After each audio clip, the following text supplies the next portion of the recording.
Just waiting for TV. Oh, there we are. I'm going to call to order this meeting of the Board of Selectmen, January 24th, 2013, and it is 6:35. First order of business is approval of meeting minutes for January 10th, 2013.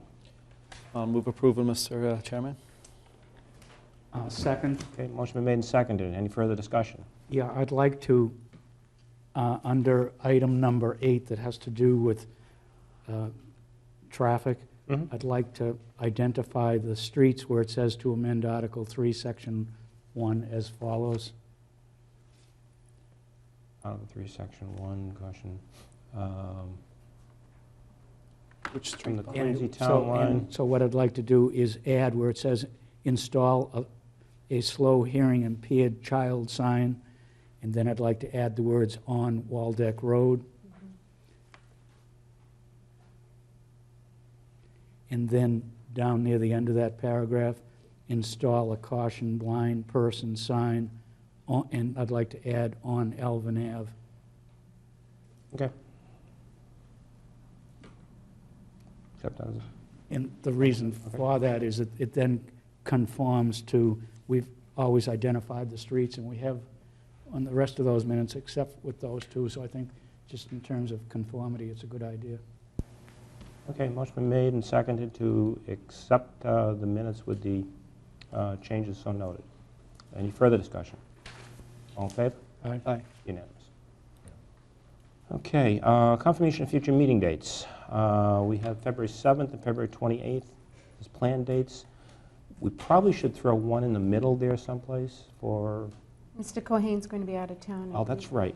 10th to the 24th, is it? From the 15th to the 24th.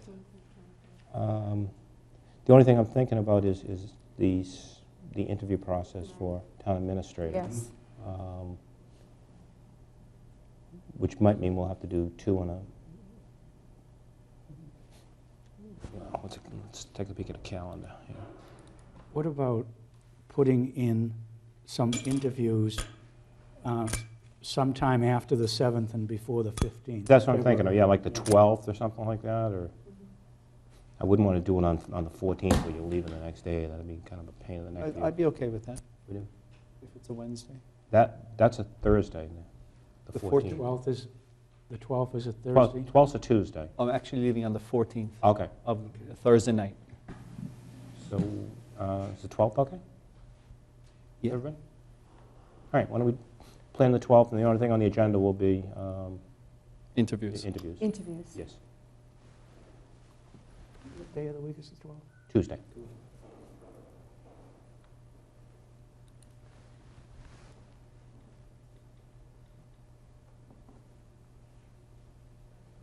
Okay, item 4 on the agenda is citizen speak. Are there any citizens that wish to address the board?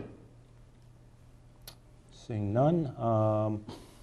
Okay, I'm going to, item 5 is the Heroes Campaign program presentation, and District Attorney Michael Morrissey here. Thank you, Mr. Chairman. I'll be very brief, and I know that the turnout's a cold night tonight. Hopefully, Dennis, you're going someplace warm, but No, I'm going someplace rainy. that figures. That's where you go for your arthritis. Rain's better than snow. If you don't have it, you'll have it shortly after you get there. The Norfolk County, we have a great relationship with both your schools and the police department. We do a lot of prevention activities with both groups. And they always kind of cringe when I say this, is that last year we actually had no homicides in Norfolk County, which is the first time in many years. But what well, I say we had no murders last year, but we had numerous homicides, mostly motor vehicle. And so for a county that's relatively safe, we see, I think, an inordinate and a high number of auto accidents that lead with serious injury or death. And you know, some of it is, I mean, you look at your own roads here, that Quincy, Milton, at the crossroads between the Southeast Expressway, 128, 24, and never mind the subroutes, 28s and others that cut across town, they tend to be higher speed accidents.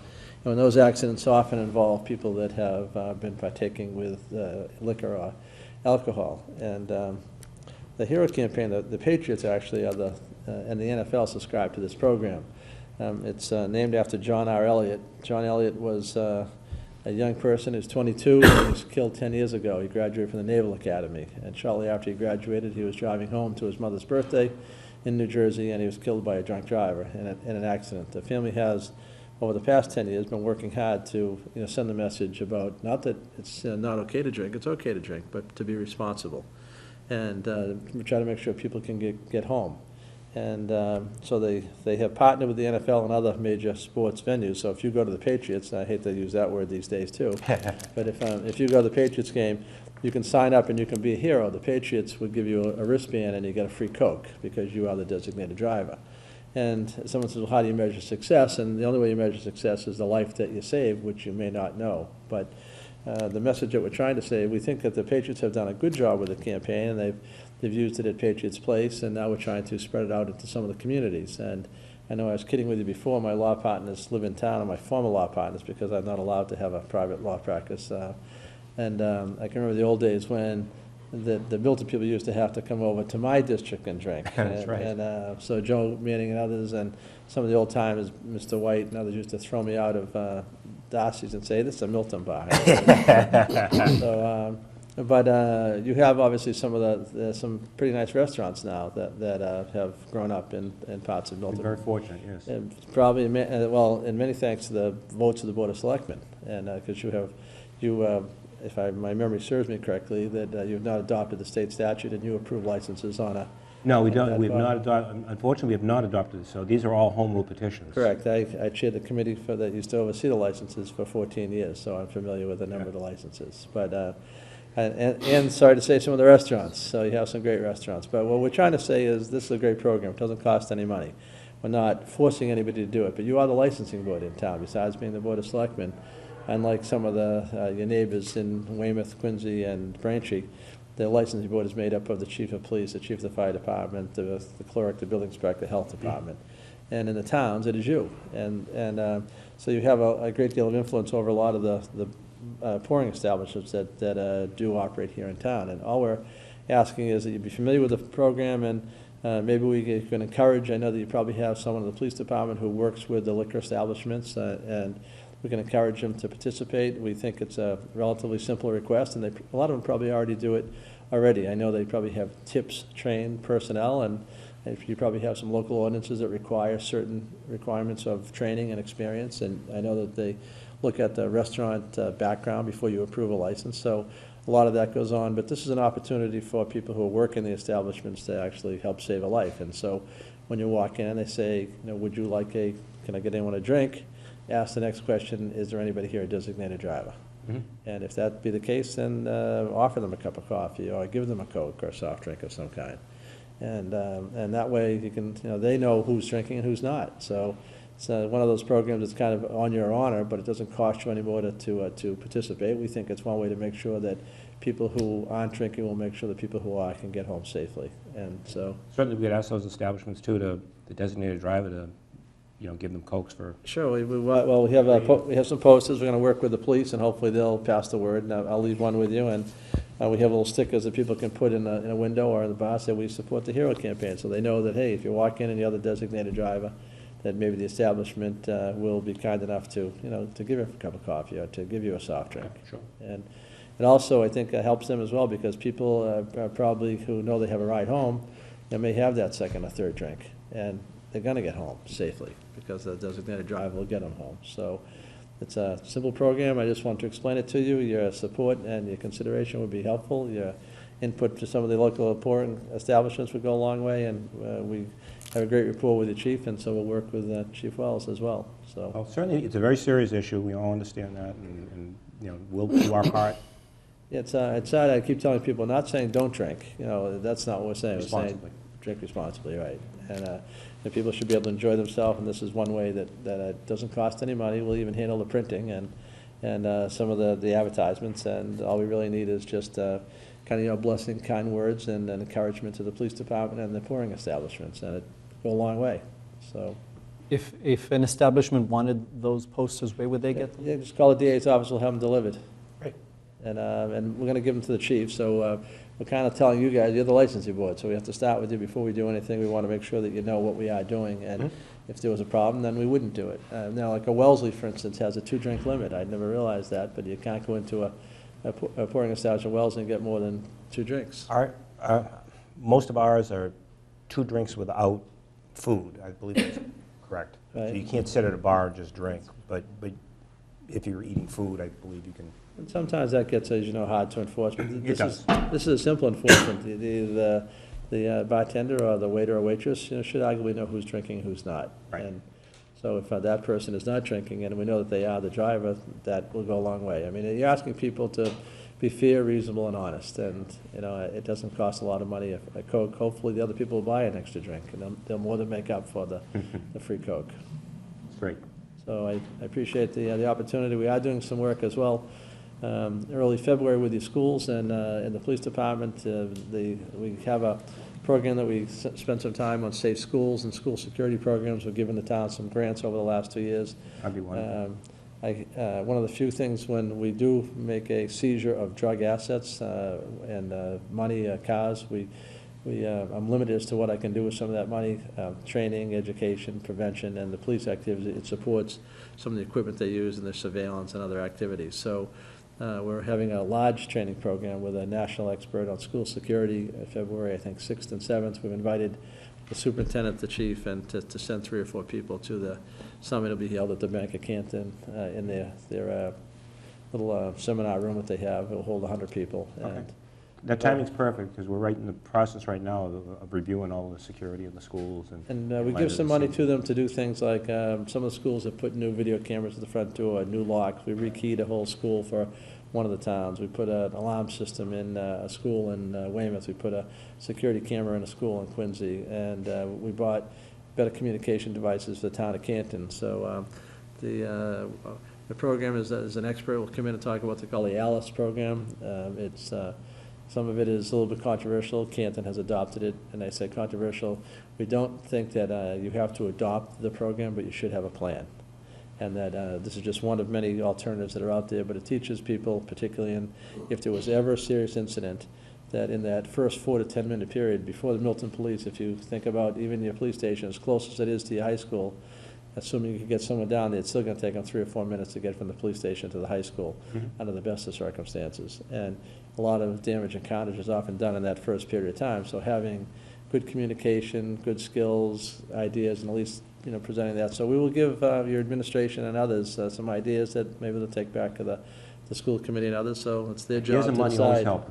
Yeah, no, it's their job to decide how to keep kids safe. And then I know you entrust them with that, and parents expect when they drop their kids off. So being safe, getting safe from some of your finer restaurants is good, and getting your kids home safe is also important. So Great. thank you for letting me take up a little bit of your time, and Our pleasure. all right, and have a Thank great you. time, Dennis. Oh, yes. Okay, before I go into the next agenda item, I do have and this comes from Judy Kennedy? Kennedy. Okay. It's just a note that she wrote about the FAA, the Federal Aviation Administration, is proposing a new airplane departure route, runway 33 at Logan Airport, that will fly directly over Milton.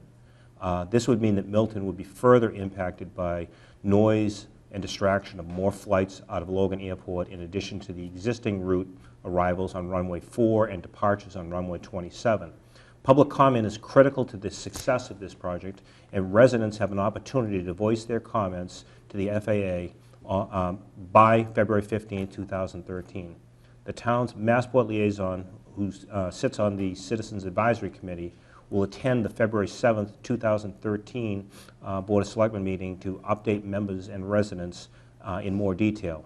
In the meantime, all comments can be directed to, and it's too bad we don't have this up, but it's there is an email address here. It's I'll just kind of spell it out. It's terry.english, terry.english@faa.gov by February 15th.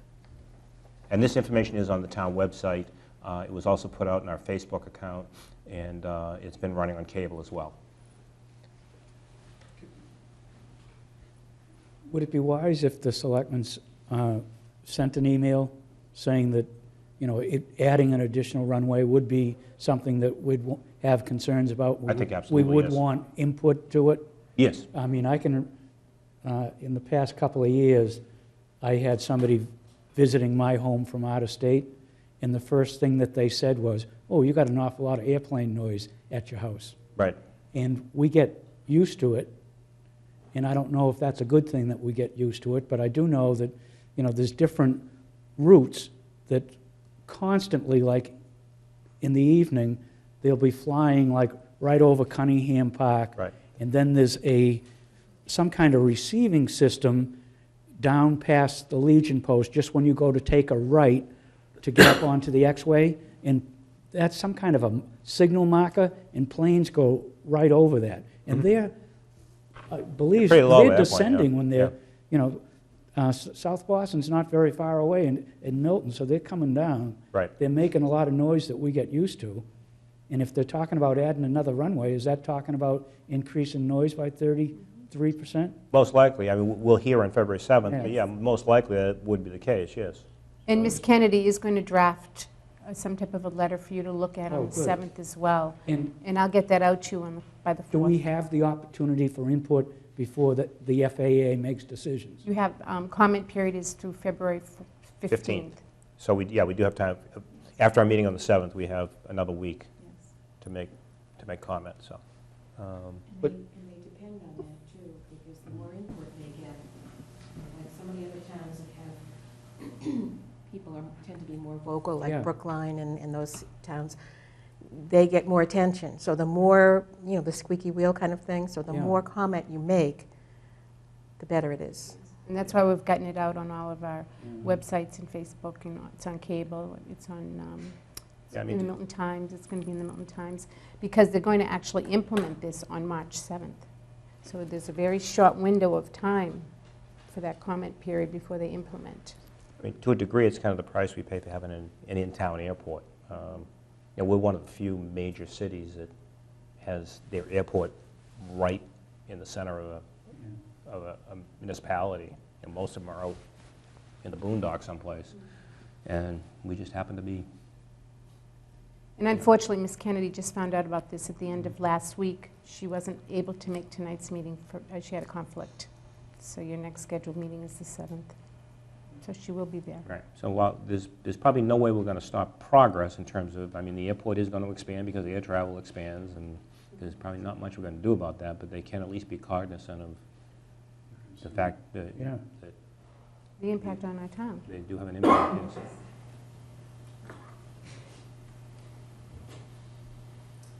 Okay, item 6 on the agenda is Norfolk County Mosquito Control District update from Michael Blanchard. Hi, Michael. Hi, thank you.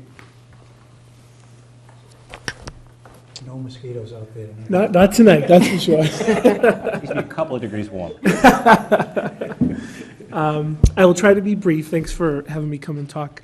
I'll try to just address two main things. One is the Norfolk County Mosquito Control budget, which I believe you received in your packet. And the second is there's going to be a major change in terms of the time that Norfolk County sprays for mosquitoes. First, I just wanted to give a little overview, in case people aren't aware, of the services that we receive by being a member of the Mosquito Control Project. First is they conduct surveillance in town, so they collect and trap mosquitoes and then test them for the presence of West Nile virus or Triple E. So we have a sense of the kind of activity, what's going on in town. The second is they do water management. And just for example, last year they cleared 12 culverts in town, as well as 4,450 feet of drainage ditches to keep water moving so there's less standing water for mosquitoes to breed. And that's just in Milton. They also do larval control. That's a few different things. One is in the spring they do helicopter applications into the wetlands. It's a bacteria, so it's very safe. They do about 200 acres each year. They also do it by hand in wetlands that the helicopter can't reach, and they also treat catch basins in town. Again, last year they treated 1,299 catch basins. Again, that's where mosquitoes can breed after rain and things like that. We also use them as a Board of Health. We get complaints about unopened pools, either at foreclosed or vacant homes, or people just open up a pool, and they're able to come out and treat that pool because those are a huge source of mosquitoes, and A few years ago, I actually went up close to one. It was just amazing the amount of mosquitoes in the water, preparing to hatch, and it was really quite a source of mosquitoes. Is there a cost to that? Well, it's part of our entire program. So that when we pay, to join, this is all included within that cost. And finally, and probably what most people know them for, is the adult control. And once a week, they do truck-based spraying in town. And they do that two ways. One is based off of complaints, so residents can call and request to be sprayed. Most people now do it online. And the other is just based on their observations. If they're in town, we do find positives or find more mosquitoes, they treat on their own. So one is the public health threat they address, which, as you probably saw last year, we had Massachusetts had 25 cases of West Nile virus, with 1 being fatal, and 7 EEE with 3 being fatal. And it got as close to us in terms of the mosquito population as Canton. Canton's risk level last year was raised to high. They had 6 positive mosquito pools. We were fortunate that none were picked up in Milton, but again, we can only trap and collect so many. That doesn't mean it wasn't here. Right. So it was a little too close. And then the second is just nuisance. People like to be outside at night, have a cookout, and if there's too many mosquitoes, they can't, so they can call just based on that as well. So back to the budget. The town really has no direct say in terms of the actual budget number. The town can either be a member or not, and that's done through town meeting. It's the State Reclamation Board and the Mosquito Control Board that approve and set the budget for the Mosquito Control District. What they do now ask, though, is for the town to weigh in and either support or not support. So it's not an official, it's not a binding vote for them, but they do ask each town to do that. And also just to note, this is not a bill that we pay, it actually comes off our cherry sheet. So it's not, we never see the money, it's taken before the local aid is we receive that aid. Right, right. You'll see that the budget this year calls for us to pay $68,556. And it's a 4.4% increase over last year's number. They had a budget meeting, which I attended, and I had a couple questions for them. One, the question was, at the local level, we're asked to submit a level dollar budget. And so how do they justify this kind of increase? And they had some good responses. One is, when we submit our budget, for example, the Board of Health, we're just salary and general expenses, and that's what we're level funding. Within their budget, they're actually paying their retirement, their health insurance, and their capital equipment. So those are things that are outside of our normal budgets that we submit. So I think that if we took all those costs, for any department in town, I think 4.4%, does seem like a more reasonable increase. Now, our assessment actually went down. Was that true, or did it go up? No, it did go up. It did Went go up. up. Yeah, Okay. it did go up. We got a second notification. The original number was 68,000, and then we got a second notification that there was an error in the calculation. Okay, so 68 is not the number then? No, it's 73,183. So it went up slightly. Okay, I didn't see that. The other question I had was how the budget is determined. If you'll see on one of your sheets, we're assigned a percentage of the budget. So the question was, how does that get determined? Right. So it's determined, can be determined 2 different ways. A portion of the equation that's used is land. In one equation, it's a quarter land and 3/4 of equalized valuation. So the assessment, for all the town's properties. They also use a second equation, which is 3/4 land and 1/4 equalized value. So just swap those for those values. And they select the lowest of those 2 assessments. So whatever number comes out lower, that's the number that's assigned to each town. I don't know if that makes sense. So they do that town by town? Town by town. So and whichever- that's done by the Department of Revenue. Okay. Correct. Whichever one's lower, then they just kind of, They go with that number, correct. So the question I had was that a lot of our land, as well as Quincy, who's in this, Canton, is made up of the Blue Hills. The Blue Hills is not regular treated. It's not part of this program. Yep. So that was a question that I had. And the answer is that throughout the county, or throughout the state, actually, all state land is included. So whether it's a significant chunk like the Blue Hills, or if you have state parks, as you go south, you have borderland, you might have a state hospital, state if it's in our jail. boundary, they, It's all included. And Blue Hills makes up about 15% of our land area. right. So just informational, and it's a legislative set formula. So it's something that, the town may wish to look at. Is that something that could be changed where, it's 15% is a good chunk. Now, again, that's not a direct number. Our budget wouldn't come down 15%, because again, it's part of that equation, but it certainly would come down if the Blue Hills wasn't included. But again, that would have to be done through the state legislator. It's not something that we can do, or the.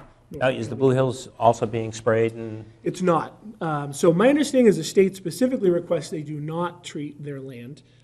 If there is an emergency and the state asks for it, it can be done.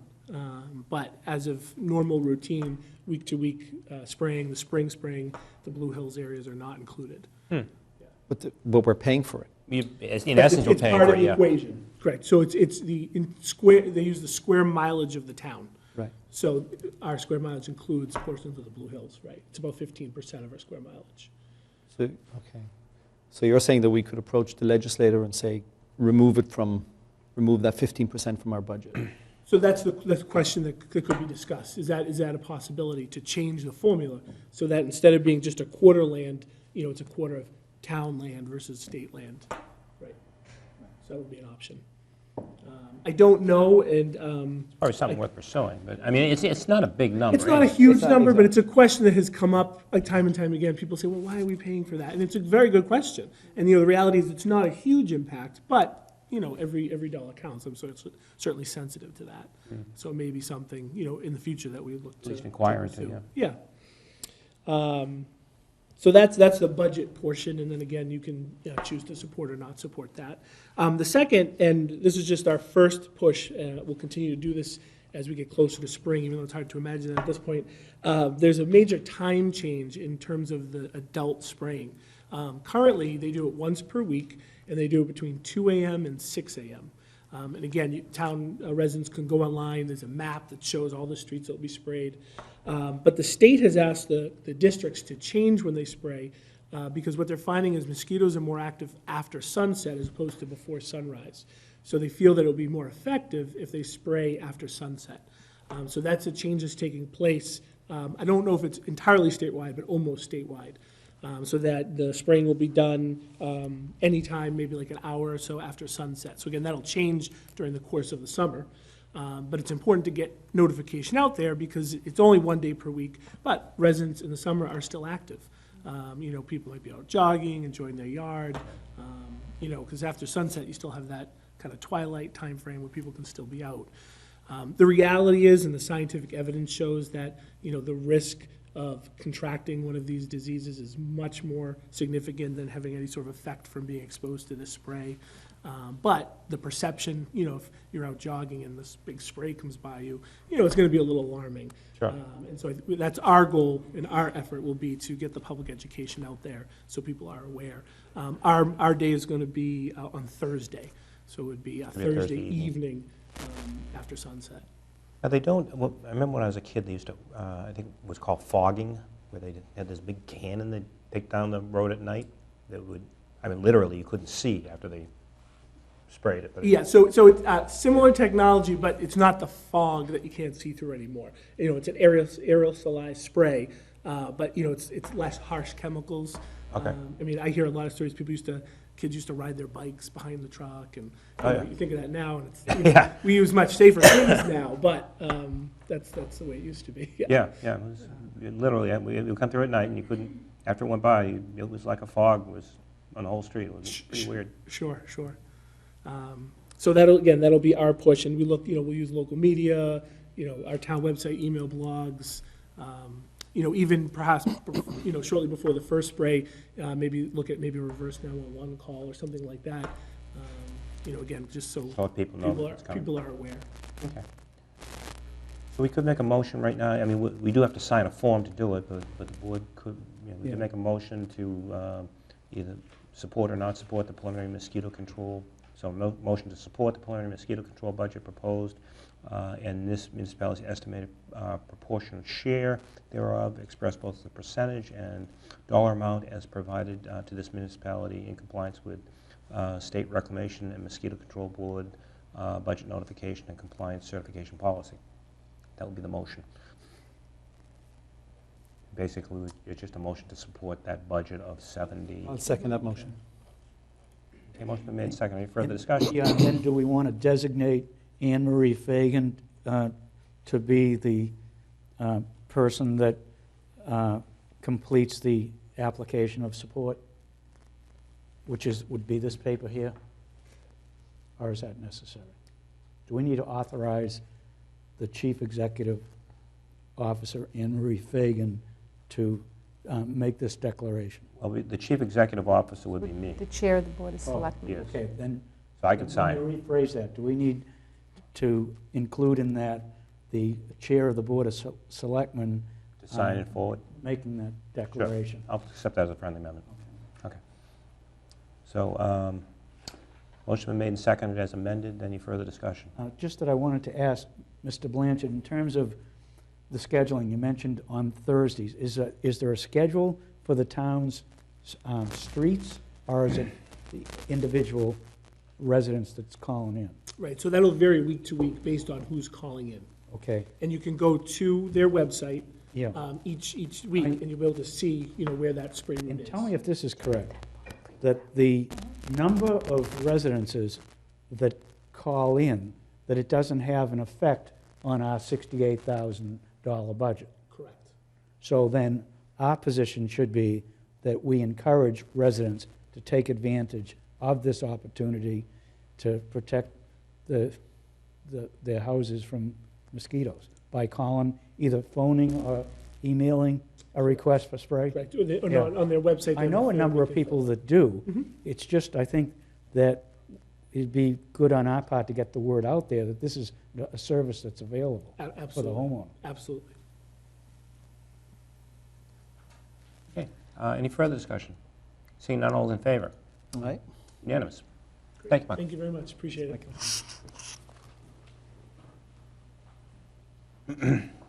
Okay, item 7 on the agenda is a public hearing, grants of location for conduit on Canton Avenue and on Walcott Road. How you doing? Very good. Hello. How are you? Good. My name is Renee Banks Clark. I'm here on behalf of Instar Electric, Boston Edison. Okay. To And we're request- proposing 2 conduits, correct? Yes, sir. One is to a new house being built on, next to that big gray mansion on Canton Ave. And that's going to be conduit running from a manhole covering the middle of the street? No, actually, that's from a pole that's right. From a pole, okay. Yes, it's So- right on the side. Okay, Mhm. so it's on the side of the street Yes, sir. into the property. Okay. And it's on the short side, right? It's on the, is it across the street? No, you don't cross On the the short street. It's side. right on the same side as the Okay. house. Yes. Okay. And will it have any impact on stone walls or anything? Or is just, or is it all aerial? No, it's It's it's conduit, conduit. okay, yeah. Yes, it's underground. Okay, Yes. but it's not going through a stone wall? or- No, it would be underneath. Under the stone Okay. wall? Okay. And the Walcott one, same thing, it's going from the same side of the road? Yes, sir. Is that the new house that, That's the group home. Walk up. okay. Okay. And can I, is that coming from, that's coming from a pole right on Walcott, right? 'Cause Yes, I see sir. big, yeah, okay. You have It the says 8 plan there? feet, but it's really not, It says what? it says 8 feet of conduit. So the pole is right there.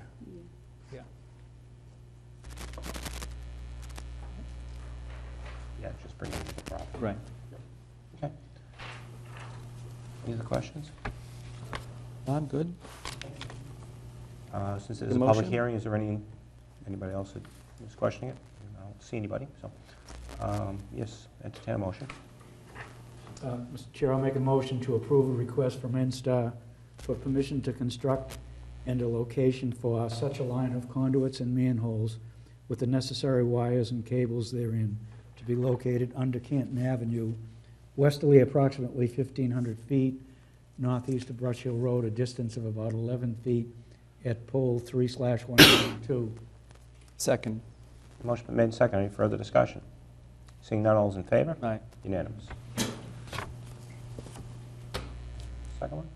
I'll make a motion to approve a request from NSTAR for permission to construct on a location for such a line of conduits and manholes with the necessary wires and cables therein to be located under Walcott Road, northerly approximately 710 feet east of Big Blue Drive, a distance of about 8 feet at pole 151/6. Second. Motion been made and seconded. Any further discussion? Seeing none, all's in favor? Aye. Unanimous. Thank you. Thank you very much. Have a good evening. Thank you. Okay, item 8 on the agenda is to approve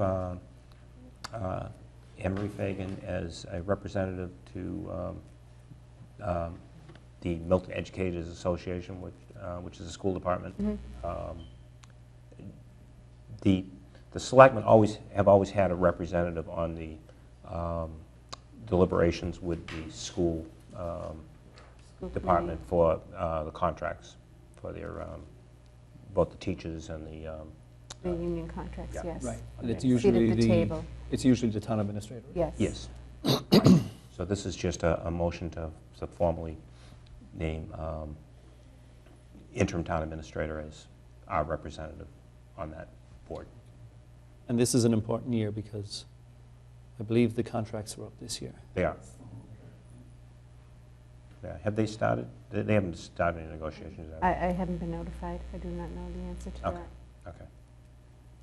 I'll make a motion to authorize interim town administrator Anne Marie Fagan to serve as the board's representative in collective bargaining negotiations with the school department and the Milton Educators Association. Second motion. Motion made and seconded. Any further discussion? Seeing none, all's in favor? Aye. Unanimous. Okay, item number 9 is approval of road race. It says races, but I think it's only one race. Correct? No, there's two. Oh, is it two? Two races. Okay, 2 races. Okay, one is the, one is what's called the Mad Scramble. That's the Michael A. Devon Memorial Road Race. That's going to take place on June 27, 2013 at 6:13. And How long is that one? that's a 5-miler. It's a good race. One of your races? Yeah, I couldn't do it. I was hurt last year, but I did it the year before. It starts at it starts at Pierce, and it goes around Turner's Pond, so it's off-road, and then it comes back out to Central Ave, down Central Ave, I think to School Street, then across to Canton, up Canton by Town Hall, down to Pope's Pond, and you run through Pope's Pond, back out, and across the Parkway, and then back up to the Pierce. It's a good run. And what was the other race? I don't see it in here. The St. Patrick's Day 5K rugby run. Rugby run. Oh, okay. All right. It's right below. Okay. So the first one is the motion for the Michael A. Devon Road Race. I'll make a motion to approve the request to use the town streets for the 5th annual Michael A. Devon Memorial Road Race that will take place on Thursday, June 27th, 2013, at 6:30 p.m., contingent upon approval by the police chief. Second. Motion made and seconded. Any further discussion? Just to comment that I noticed that the letter about the race was submitted by Justin Rentz, race committee member, and Justin, I know him personally, and he's an excellent runner, and he'd be excellent at organizing the race. Great. Any further discussion? Seeing none, all is in favor? Aye. Unanimous. And the second one is to approve a request to use town streets and ways for the 2nd annual St. Patrick's Day 5K rugby run that will take place on Saturday, March 16th on behalf of the Milton Rugby Club. Second that motion. Okay. Motion made and seconded. Any further discussion? Seeing none, all is in favor? Aye. Unanimous. Okay, at this point, Anne Marie is going to recuse herself because we are talking about the town administrator, and Anne Marie has been named as one of the finalists, so congratulations to Anne Marie on that. I guess tonight we're really not going to talk about any of the candidates specifically. All we're really going to talk about is procedure at this point of where we go from here. We did schedule a date of February 12th to do interviews, and that's all we'll do that night, so we'll do all 4 interviews on that night. We'll have to decide how much time we want to spend with each candidate. and how we want to do the questioning, and everything that is done has to be done in open session. So that was my question. even deliberations, after we do the interviews, all our deliberations have to be done in open session. So I guess you're going to be as candid as you can be in open session. But We have to be careful how we choose our words. yes, and clearly, just remind everybody that there are certain things that you cannot use when evaluating a prospective employee. Age, certainly race, color, creed. The normal things. You can't discriminate. Right. And you basically are interviewing the person and making a decision based upon their qualifications and how you believe they would fit personality-wise and in every other way with the town. I remember when I was on the committee to pick the facilities director. And what we did was I believe we each came up with 3 questions. Yeah, that makes sense. But I think there was 7 or 8 of us on the committee. I mean, there's 3 of us here, so I'm assuming we're going to ask More. 10 or 12. There's 3 of us going to be interviewing these candidates. That's right. I wasn't thinking that many, but I was thinking 5. 5 questions Yeah. each. Yeah. Yeah. It's 15 questions, so And each candidate will get the same question. each candidate will get the same questions, yes. Yeah. Yeah. And those questions, do we need to share them prior to so that there won't be any duplication? Yes, yeah. Well, somehow we're going to have to, whether it be at our meeting on the 7th, but if we do it then, it's going to be in an open session, and anybody that's tuning in and watching is going to know what the questions are. That's a concern. The other alternative is we can all forward our questions to Paula, and she could look at them and make sure that, there's no overlap, and where there is, just kind of get back to us to just maybe do some extra questions. Or maybe if we're going to do 5, we'll all do 7, and then pick the 5 from I think that's a better idea. don't overlap. We do 7 or 8 questions each, and then pick 5. Probably makes sense. And Because definitely some of them are going to overlap. oh yeah, without question they will. Okay, so then we'd submit our questions to Mrs. Rizzi, who would then inform us if she noticed any duplications, that kind of thing? Right. Hopefully with 7 or 8 and just choosing 5, we'll be able to find. Delete some, Yeah. yeah. Yeah. And then procedurally, when each selectman asks the candidate the questions, they ask the same questions to each candidate. They repeat them, right? Correct? Yes. I would say that makes most sense, yeah. And, we've received the resumes of the candidates, but I want to throw out one idea and ask the 2 of you how you feel about this. I've read them, and I'd feel more comfortable if I could read a couple of letters of reference, recommendation from each candidate, at least one of which would be job-related. Do we have references at this point? Did the search committee? I believe we do have some references. I don't know if we have them for every single I candidate. just feel, we have 4 candidates. I just feel comfortable, more comfortable, that after I've read their resume, to read and see what a cohort that maybe worked with them, how they feel about that candidate. And then when you read letters of recommendation and reference, my experience has been that you need to read between the lines, but you can probably get an accurate message.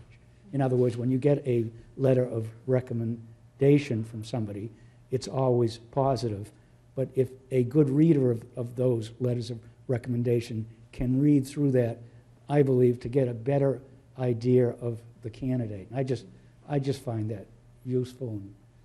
Paul, would you mind just checking with, either with Trish or with the committee, the screening committee, and see if we, if we do have background checks, if we do have, I mean, I don't know Yeah, to what, that's enough. how Yeah. much we really, how much they really delved into, the background of these people and what kind of references they did get, and,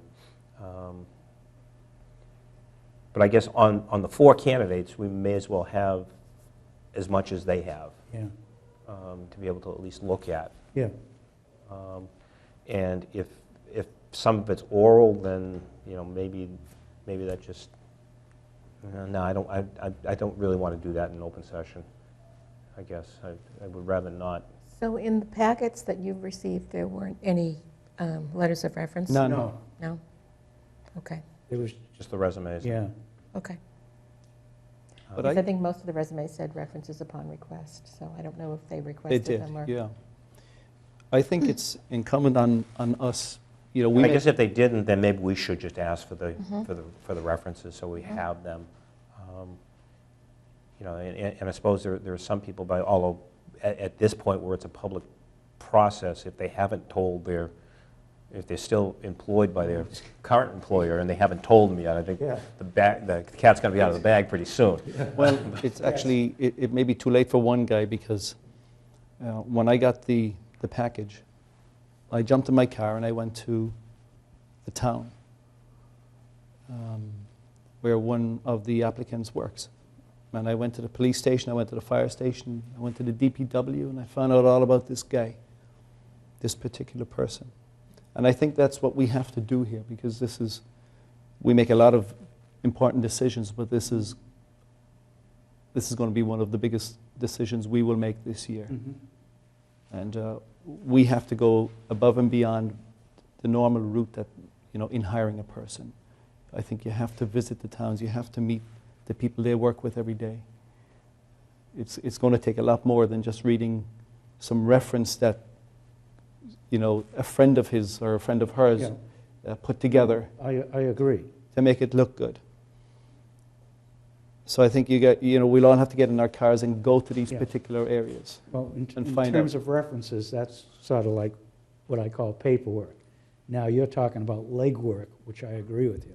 I can remember once when we were looking for the superintendent of schools, the school committee members divided up and went to, when we narrowed it down to the finalists, Frank Giuliano was eventually picked, but I went down to Connecticut to check on a semifinalist by the name of Watson. So, yeah, you're saying that we need to do some legwork.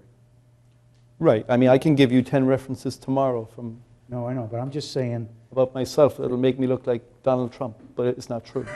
but what I'm trying to say is, if you're good at reading those references, you can read between the lines. Right. Sometimes, yeah. And that's just I'm talking about finishing, we've got qualifications. I'm just talking about finishing it off with paperwork for some references. They may already exist, because, I mean, this town administrator search committee had like 40 applicants, and they met a lot of times, and they did a lot of the work already, and they narrowed it down for us. Right, so I guess we do want to know what the search committee, what the search They've committee got- did in terms Yeah, I'm of sure they've got info. their due diligence.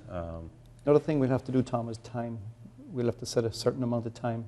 Yes, like 45 minutes or something Right. like that. And we've got 4 candidates, so that's 3 hours of, if we did 45 minutes, isn't that 3 hours of interviewing? Mhm.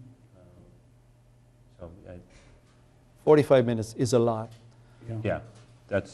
It'll probably be over in 25 minutes, but I think you should allow 45. Okay, 45 I think sounds reasonable. Yeah. And just to get it out on record, the names of the 4 finalists are, and beyond that I'm not going to say anything more about them, are Richard J. LaFond of Bridgewater, Mass., Grady E. Miller of Narragansett, Rhode Island, Kevin O'Donnell of Great Barrington, Massachusetts, and Anne Marie Fagan, our interim town administrator.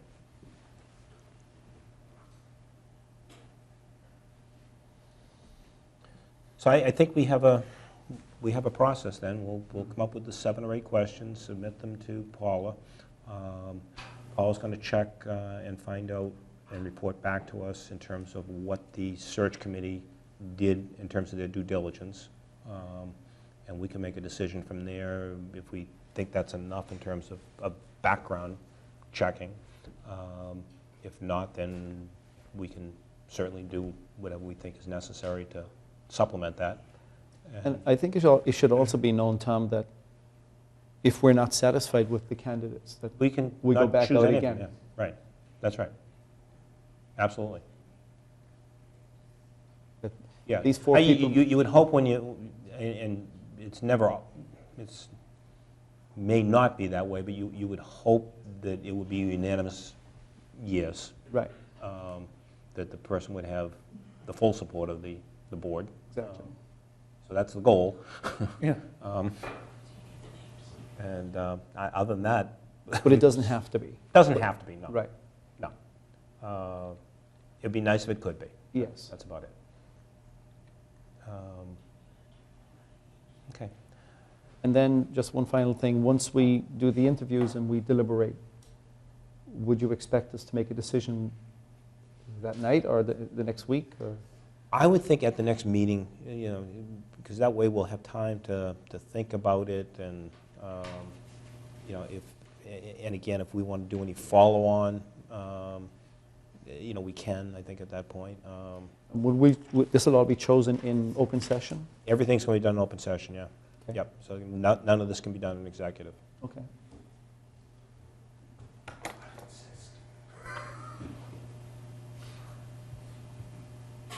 I feel very good about doing everything in the open, and as you mentioned earlier, if there's candidates that have kept their applications confidential, it's time to Yeah, I would think so. let things be known. Absolutely.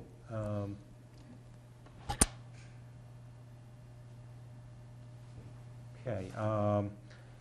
So we're all squared away on that? Yes. Okay. Other than that, the only thing we're going to do right now is go into executive session. So it's that time of the evening again. So I'm going to propose a motion to enter into executive session to discuss the purchase of Parcel A off Deer Run Lane and strategy with respect to union, non-union collective bargaining with Police Superior Officers Union, deployment of police security personnel, believing that having these discussions in open session would have a detrimental effect on the bargaining position of the body, and to return to open session. And I believe we're going to return to open session for the purpose of accepting the motion on Deer Run Lane, and then to adjourn. Do we have a second on that? Second? Mr. Sweeney? Yes. Mr. Kane? Yes. Mr. Hurley, yes. Okay, we are in executive session.